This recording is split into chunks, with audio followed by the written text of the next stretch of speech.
The hardest promises to break are the ones you make to yourself. I repeated those words every morning for almost 2 years, hoping they would eventually stop hurting. They became part of my routine, just like brewing coffee before sunrise, opening the windows of my apartment overlooking downtown Portland, and pretending I had finally moved on. After the relationship that once convinced me I had found forever quietly fell apart, I decided love simply was not worth risking again. Friends told me time would heal everything. Family reminded me that life always surprised people when they least expected it. I smiled politely every time I heard those words, but deep inside I had already closed that chapter. Or at least I believed I had. The only person who never tried to convince me otherwise was Logan Brooks. Logan had been my best friend since college, and somehow he understood that healing did not happen because someone demanded it. He simply showed up. Sometimes with coffee from my favorite neighborhood cafe. Sometimes with homemade chili when he knew I had forgotten to eat after working all day. Sometimes with nothing more than an old comedy movie and the promise that we did not have to talk if I did not feel like it. That was the strange thing about Logan. He never tried to fix me. He simply made the difficult days feel smaller. On a cool Saturday morning, he texted asking if I wanted to visit the weekly farmers market before stopping at our favorite bookstore. I almost declined out of habit, but before I could type an excuse, another message appeared. I already know you are going to buy another mystery novel, so I might as well carry the heavy bag. I laughed out loud for the first time in several days. 30 minutes later, I climbed into his truck. Logan greeted me with the same relaxed smile he always wore, dressed in a charcoal Henley shirt beneath a dark denim jacket, black jeans, and brown leather boots. His dark brown hair was neatly styled, and his sharp jawline somehow made every casual smile look effortlessly confident. "You look like you actually slept last night," he said as we pulled away from my apartment. "That is progress." I managed almost 7 hours, I admitted. "Do I get a trophy?" "No," he replied with a grin. "You get coffee." The market buzzed with families, musicians, and local vendors selling fresh flowers, handmade bread, and seasonal fruit. We wandered through every aisle without rushing anywhere. Logan somehow remembered exactly which apples I liked, which bakery made my favorite sourdough loaf, and even which flower stand always carried the blue wildflowers my late grandmother loved. I never told him to remember those things. He simply did. Afterward we walked into the bookstore, disappearing between tall shelves filled with familiar stories. While I searched the mystery section, Logan quietly wandered toward travel books before returning with a novel in his hand. "I think you would like this one," he said. I glanced at the cover and smiled. "How do you always know exactly what I want to read?" He shrugged casually. "Maybe I have been paying attention longer than you realize." The answer sounded innocent enough, yet something in the way he said it lingered in my thoughts. Later that afternoon we carried our books back to his truck, laughing about which author always wrote the best endings. As Logan unlocked the driver's door, an older bookstore employee stepped outside carrying another stack of books. She looked from him to me with a warm knowing smile before saying, "It is nice to see you two together again. I always thought one day you would finally tell him." Logan froze for the briefest moment, and the color in his expression changed just enough for me to realize she might have revealed something neither of us was ready to explain. For a few long seconds neither Logan nor I said anything. The bookstore employee looked back and forth between us before her smile slowly turned into mild embarrassment. "Oh goodness," she said with an awkward laugh. "Maybe I should let you two enjoy the rest of your afternoon." She carried the stack of books inside before either of us could respond. I turned toward Logan, expecting him to laugh the moment away, but instead he stared at the truck keys in his hand. "Do you know what she meant?" I asked carefully. He looked up with a calm smile that seemed just a little too practiced. "She has known us for years. People make assumptions when they see the same two friends together every weekend." His explanation sounded reasonable, yet something about the hesitation before he answered stayed with me all the way home. During the drive we talked about ordinary things instead. A new coffee shop opening downtown. A hiking trail we still wanted to visit before winter. A documentary Logan thought I would enjoy. On the surface everything felt exactly as it always had, but underneath I kept replaying the employee's words. I always thought one day you would finally tell him. Tell me what? The question refused to leave my mind. The following week settled back into its familiar rhythm. I worked from my apartment designing marketing campaigns while Logan stayed busy managing projects for the architecture firm where he worked. Even on the busiest days he never forgot to send a simple message asking whether I had eaten lunch or reminding me not to spend 12 straight hours staring at a computer screen. Those small messages had become such a natural part of my life that I barely noticed how much they mattered until one afternoon my phone stayed completely silent. I glanced at the clock several times before finally laughing at myself. It was ridiculous to expect a text every day. We were adults with our own lives. Even so, the apartment felt strangely quieter than usual. Around 6 that evening my phone finally rang. It was Logan. Sorry, he said the moment I answered. A meeting ran much longer than expected. I just wanted to make sure you remembered dinner. I smiled without realizing it. I actually forgot until you called. Then I officially saved your evening, he joked. We met at our favorite neighborhood diner where the waitress greeted us by name before bringing our usual drinks without asking. While we looked over the menus, she smiled knowingly. You two still cannot decide who is paying tonight? Logan laughed. Apparently that tradition is permanent. Some traditions should stay, she replied before walking away. Halfway through dinner I noticed my phone lighting up with a message from an old coworker. Asking whether I wanted to meet someone he thought I would like. I read it quietly before placing the phone face down on the table. Logan glanced toward it for only a second before casually asking, everything okay? Just someone trying to set me up on a blind date, I answered with a shrug. His smile remained, but something subtle changed in his eyes. He reached for his coffee, took a slow sip, and looked out the window for a brief moment before speaking again. Would you go? He asked gently. I hesitated longer than I expected. I honestly do not know. The conversation drifted toward another topic, yet the warmth that had filled dinner earlier seemed replaced by thoughtful silence. After we finished eating, Logan insisted on walking me back to my apartment even though his truck was parked several blocks away. We stopped outside my building beneath the soft glow of the entrance lights. Just as I thanked him for dinner, his phone vibrated. He glanced at the screen, and for the first time since I had known him, genuine surprise crossed his face. Without saying a word, he turned the phone toward me. The email subject line read, Official Job Offer, Boston Office, and beneath it was a message asking for his final decision within 48 hours. The email remained on Logan's phone long after the screen should have gone dark. Neither of us reached for words right away because somehow a single sentence had changed the atmosphere around us. I looked at him and tried to smile. Boston is a pretty incredible opportunity. He nodded slowly without taking his eyes off the message. It is. The company has been talking about expanding for months. I just never expected the official offer to arrive tonight. We stood outside my apartment while cars passed quietly along the street and autumn leaves drifted across the sidewalk. Normally we would have joked about something before saying goodnight, but this time neither of us seemed ready to end the conversation.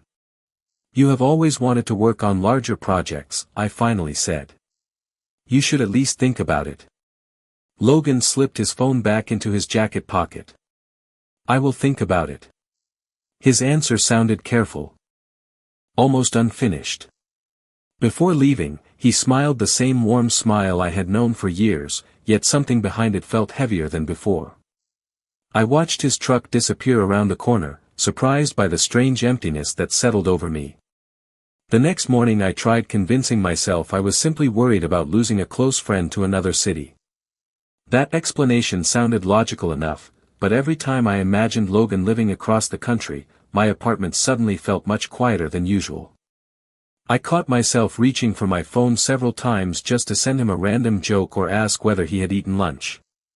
Halfway through the afternoon my concentration disappeared completely, so I decided to take a walk through the riverside park where we often spent Saturday mornings. As I crossed the familiar walking trail, I noticed an outdoor photography exhibit organized by local artists. Curious, I wandered through the display until one photograph stopped me in my tracks. It showed two friends sitting on a park bench with coffee cups, laughing at something outside the frame. Beneath the picture a small caption read, "Sometimes home is not a place.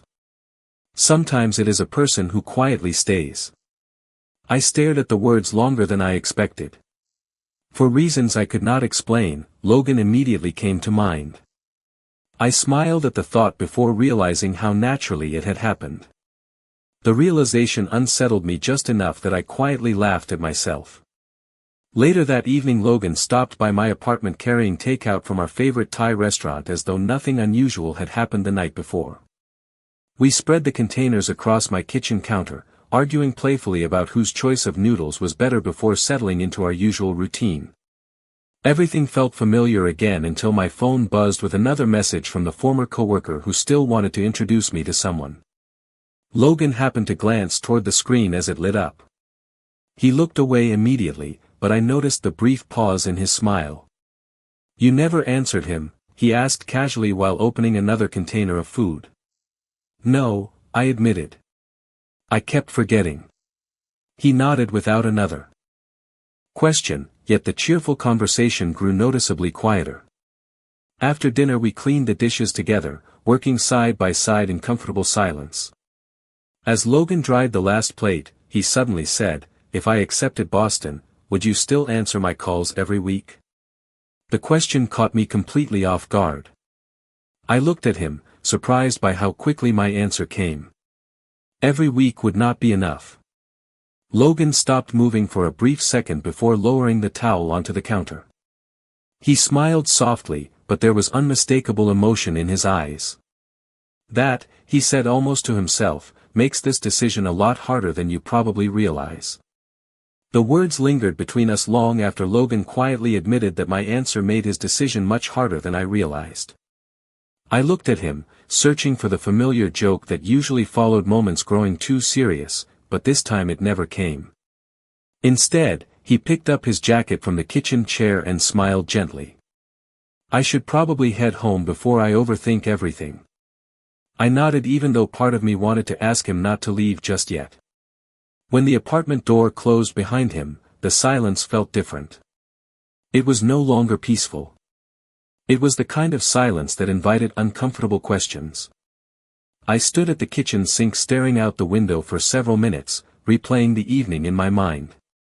Why had the thought of Logan moving to Boston unsettled me so deeply? Friends moved away all the time. People stayed close through phone calls, weekend visits, and holidays. Yet none of those logical explanations made the heaviness disappear. The following morning I met my older sister, Claire, for our usual Saturday breakfast at a neighborhood cafe. She knew me well enough to recognize something was wrong before I even ordered coffee. "You have that look," she said with an amused smile. "The one you get when you have been arguing with yourself for hours." I laughed quietly. Am I really that obvious? Only to people who have known you your entire life. She waited patiently until I finally told her about Logan's job offer in Boston. I explained how proud I was of him, how exciting the opportunity sounded, and how strange it felt imagining my life without seeing him every week. Claire listened without interrupting, stirring her coffee thoughtfully before asking a question I never expected. "When was the last time you imagined your future without Logan in it?" I opened my mouth to answer but realized I could not. Every plan I had made during the past several years somehow included him. Weekend hikes, holiday dinners, bookstore visits, farmers markets, movie nights. Even ordinary grocery shopping somehow felt incomplete if he was not there making fun of the cereal I always bought. Claire smiled knowingly. "That tells you more than you think." Her words followed me long after breakfast ended. That afternoon I returned home and began organizing an old storage cabinet in the hallway, mostly to distract myself. Inside one dusty box I found years of photographs collected from birthdays, camping trips, road trips along the Oregon coast, holiday gatherings, and random afternoons that had never seemed important enough to frame. I spread the photographs across my living room floor. At first I intended only to sort them by year, but after several minutes I noticed something I had somehow never seen before. Nearly every photograph that made me smile included Logan standing somewhere beside me. Sometimes he was laughing. Sometimes he was carrying coffee. Sometimes we were simply walking beside each other without looking at the camera. I realized I remembered those days as some of the happiest moments of my adult life. Halfway through the stack I found a picture from nearly 5 years earlier taken during a community fundraiser. Logan was looking directly at me while I was distracted talking to someone else. The expression on his face was impossible to misunderstand now. It was quiet, patient, and filled with an affection I had somehow overlooked for years. My heart began beating a little faster. Just then my phone vibrated across the coffee table. The caller identification displayed Logan's name. I answered immediately. Before I could say hello, he spoke first. "Ethan, I just finished meeting with my manager." His voice was calm, but noticeably more serious than usual. "I gave them an answer about Boston, and there is something I need to tell you before anyone else does."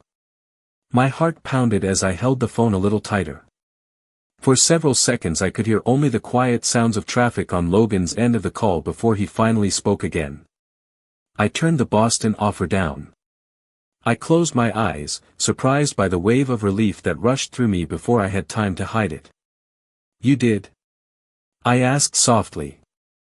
That was an incredible opportunity. Logan let out a quiet laugh that carried more emotion than humor. It was. Everyone at work expected me to accept it. I walked slowly toward the living room window, still surrounded by the photographs spread across the floor. "Why did you say no?" There was a long pause before he answered. "Because every time I imagined building a new life there, I realized the person I wanted to tell about every good day would still be here." His words settled over me with a warmth that felt impossible to ignore. Before I could respond, he gently changed the subject. "Would you like to meet tomorrow morning? There is somewhere I would like to take you before I explain everything." I agreed without hesitation. The following morning he picked me up just after sunrise. We drove out of Portland toward the Columbia River Gorge, following winding roads lined with towering evergreen trees glowing beneath the early morning light. Neither of us seemed in a hurry to fill every moment with conversation. Instead we enjoyed the familiar comfort that had always existed between us. Logan eventually parked beside a quiet overlook where we had watched the sunrise several times over the years. We carried 2 cups of coffee to a wooden bench facing the river below. "I have not been here in months," I said. Logan smiled. "I know. That is why I thought today felt right." We sat together watching sunlight slowly spread across the water. After several peaceful minutes he looked toward me with an expression I had never seen before. It was calm, honest, and quietly vulnerable.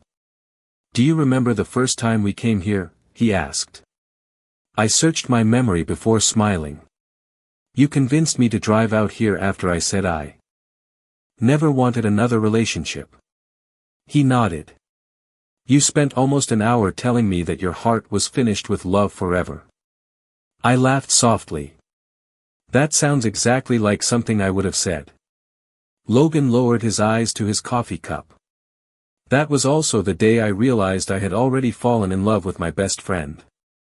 The words were gentle, without drama or expectation, yet they seemed to stop time completely. He continued before I could interrupt. "I never told you because you were hurting, and I cared more about helping you heal than changing our friendship. Every year after that, I convinced myself another time would be better. Then another year passed. I looked at him without speaking, remembering every cup of coffee, every grocery trip, every movie night, every message asking whether I had eaten lunch. Suddenly every small act of kindness fit together into one story. Halfway through my thoughts I quietly asked, the bookstore employee, she already knew, did she not? Logan smiled with slight embarrassment. She figured it out years ago because I always bought 2 copies of every novel you loved. One for you, one for me, so we could talk about them afterward. I could not help smiling through the emotion growing inside me. The mystery that had followed me for days was finally becoming clear. Yet another question remained. I looked toward the river before asking the one thing my heart needed to understand. If you loved me for so long, why did you still stay even when you believed I would never feel the same? Logan rested both hands around his coffee cup and looked out across the river before answering. The morning sunlight reflected gently on the water, making the entire overlook feel quieter than the city we had left behind. Because loving someone does not always mean asking them to love you back, he said calmly. Back then you were trying to put your life back together. The last thing you needed was another complicated decision.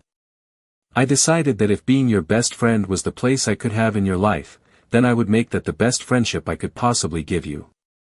His honesty settled over me in complete silence. I thought about every ordinary day we had shared during the past several years. Every coffee he brought without being asked. Every grocery run when my refrigerator was nearly empty. Every movie night when he somehow knew I needed company more than conversation. None of those moments had ever come with expectations attached.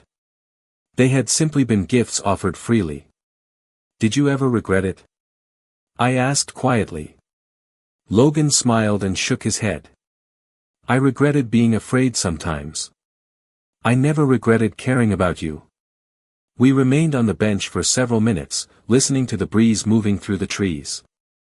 I found myself replaying memories that suddenly looked different now that I knew the truth. I remembered catching him waiting outside my apartment after long workdays with takeout because he guessed I had skipped dinner again. I remembered him quietly repairing a broken bookshelf without mentioning it afterward.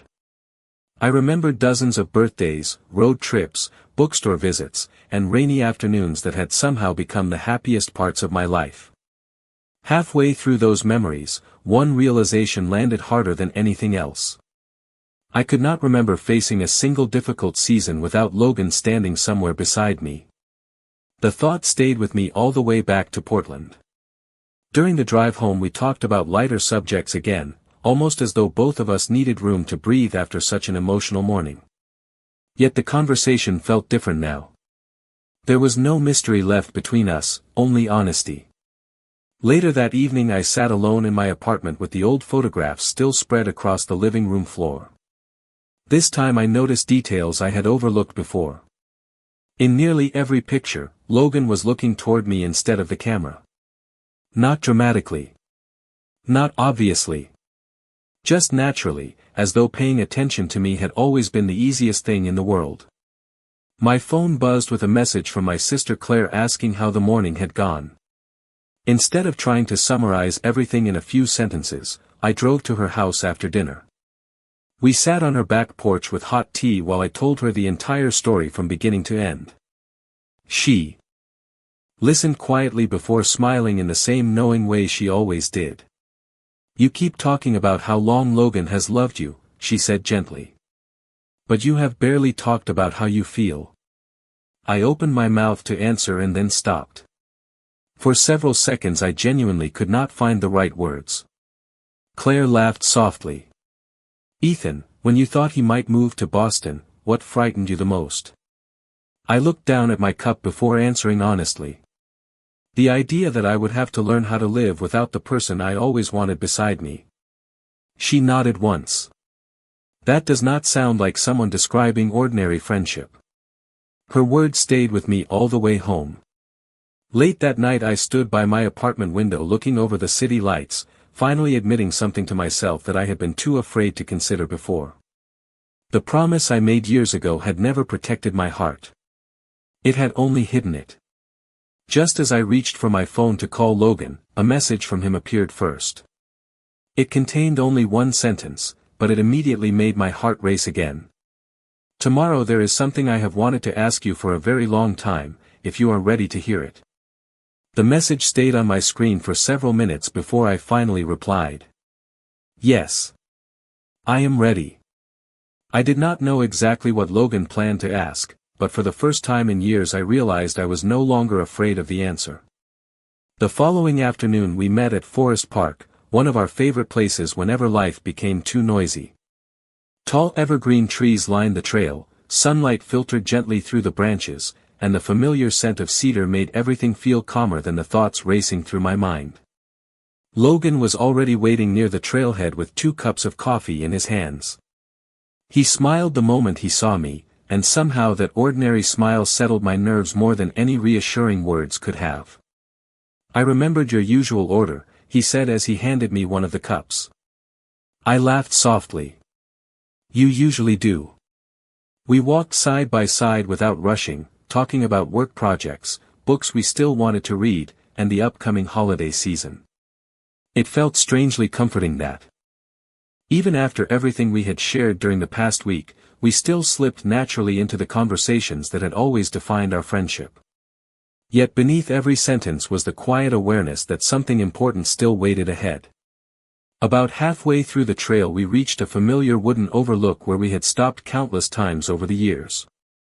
Logan leaned against the railing, looking out across the trees before turning toward me. "Do you remember what you told me after your breakup?" he asked gently. I nodded. "I said I would never let myself love anyone again." He smiled with understanding instead of sadness. "I believed you. That is why I never asked you to choose me. I only hoped that one day you would stop choosing fear." His words settled into the silence between us. I looked out across the forest and realized that every memory from the past several days had quietly led me to this exact moment. The bookstore employee. The Boston offer. The photographs. The sunrise. The confession. None of those moments had changed Logan. They had changed me. For the first time I understood that I had spent years confusing safety with happiness. I had convinced myself that avoiding love meant avoiding pain, but all it had really done was keep me from recognizing the person who had already become the safest place in my life. I looked back at Logan and smiled. "Claire asked me something yesterday." He raised an eyebrow with quiet curiosity. "She asked me to imagine my future without you." I laughed softly before continuing. "I tried. I could not do it." Logan lowered his eyes for a brief second, and I noticed him taking a slow breath as though he were trying not to expect too much. "That brings me to what I wanted to ask," he said. "I am not asking you for promises. I am not asking you to erase your past. I only want to know whether you would be willing to let us discover what this could become together, one ordinary day at a time." The simplicity of the question somehow carried more weight than any grand declaration ever could. I stepped a little closer, feeling more certain with every heartbeat. "I think," I said quietly, "I stopped being afraid before. I even realized it." Logan smiled, but he did not move. He waited patiently, giving me the space to choose my own words. I looked directly into his eyes and finally admitted the truth I had been discovering piece by piece ever since that afternoon at the bookstore. The person I have been searching for has been walking beside me for years. Before either of us could say another word, my phone vibrated in my pocket. I almost ignored it until I noticed the caller identification. It was my former coworker, the one who had spent weeks trying to arrange that blind date. I looked at the screen, then back at Logan, realizing that whatever I decided to say next would quietly close one chapter of my life and begin another. The phone continued vibrating in my hand while Logan waited patiently, never asking who was calling or what I intended to do.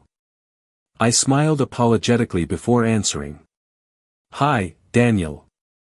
My former coworker sounded as cheerful as ever. "I finally found a great guy for that blind date I kept telling you about. Are you free this weekend?"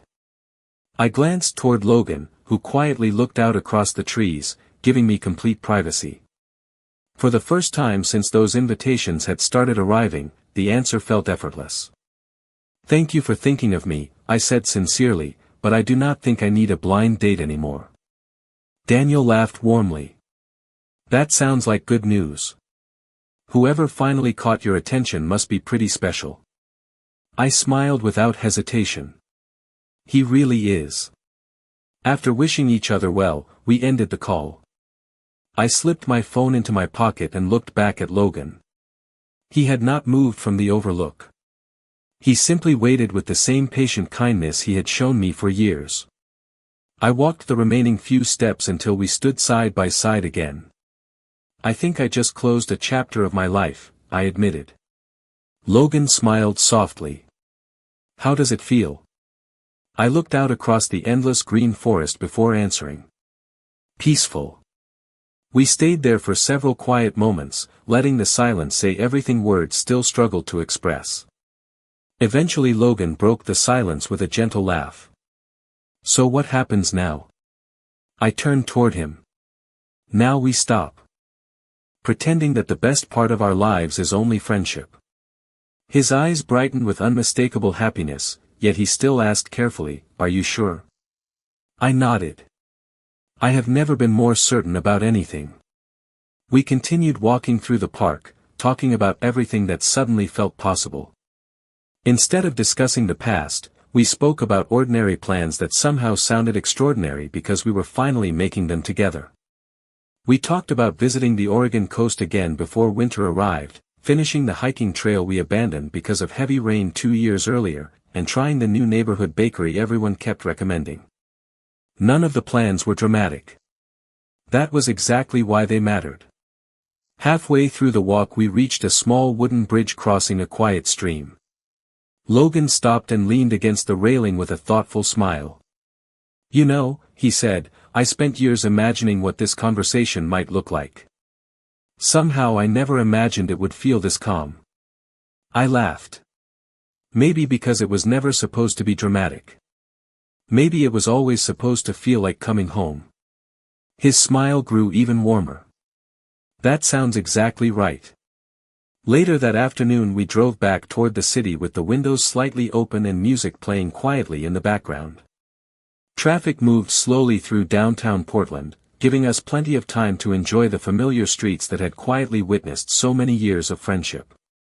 Before dropping me off at my apartment, Logan asked if I wanted to join him for breakfast the following morning at the little cafe where we had shared countless weekend coffees. "I would like that," I answered. "Very much." As I stepped out of the truck, he smiled and said, "There is something I have wanted to give you for a long time. I think tomorrow is finally the right day." I laughed with curiosity. "After everything you have already told me this week, you still have another surprise?" He nodded with an amused expression. "Just one more." I watched his truck disappear around the corner before walking upstairs to my apartment. The rooms looked exactly the same as they had the week before, yet everything somehow felt different. My promise to never love again had quietly disappeared, replaced by something stronger than fear.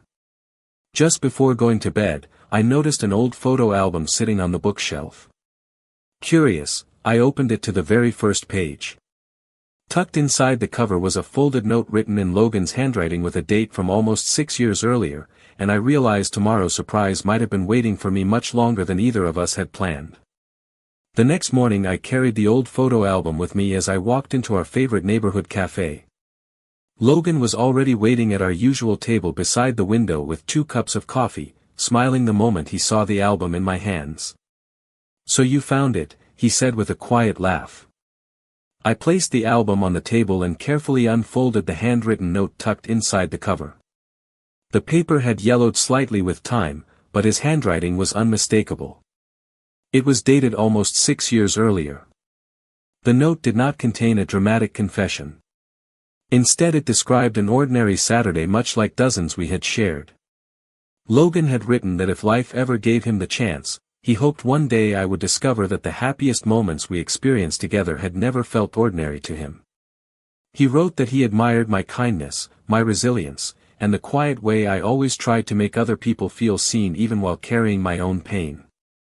At the very end he added a single sentence that made me smile. "If this note ever reaches you, I hope it finds you smiling again." I looked up from the page and met his eyes across the table. "You really planned this years ago?" He shrugged with an embarrassed smile. "Not exactly. I wrote it after realizing I would rather keep loving my best friend honestly in private than pretend I felt nothing." I reached across the table and rested my hand over his for the first time without hesitation. "I wish I had understood sooner." Logan gently shook his head. "You understood exactly when you were ready. That is enough for me." We spent the rest of breakfast laughing about forgotten road trips, favorite bookstores, and all the little traditions that had quietly become part of our lives. Nothing about the morning felt rushed. It felt wonderfully familiar, as though our friendship had simply grown into something it had been patiently becoming all along. Over the following months, very little about our daily routines actually changed. We still visited the farmers' market on Saturdays, argued playfully over which mystery novels deserved 5 stars, and took long walks through Forest Park whenever either of us needed to clear our thoughts. Logan still reminded me to eat lunch during busy workdays, and I still teased him whenever he ordered the exact same breakfast at the cafe. The difference was not found in grand gestures. It lived in the quiet certainty that neither of us had to hide our feelings anymore. One crisp autumn afternoon we returned to the same bookstore where the employee had accidentally revealed more than she intended. The moment she saw us together, she smiled knowingly.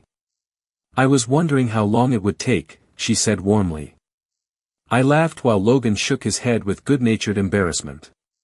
"Apparently everyone knew before we did," I joked. She handed us 2 copies of a newly released mystery novel. "I assumed you would want one for each of you." Logan looked at me with a smile that felt completely at home now.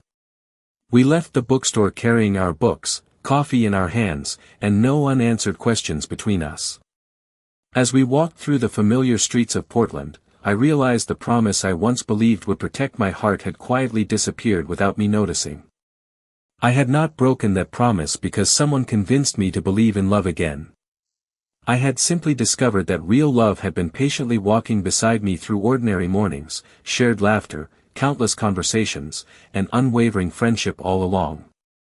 Looking back now, I understand that healing never arrived in one dramatic moment. It arrived one coffee, one conversation, one act of kindness, and one ordinary day at a time. Sometimes the person who helps you believe in tomorrow is the same person who has been standing beside you for years, waiting without pressure, without expectations, and without giving up. And when you finally recognize that truth, you realize home was never something you had to search for. It was the person who quietly chose you every single day, long before you learned how to choose them in return.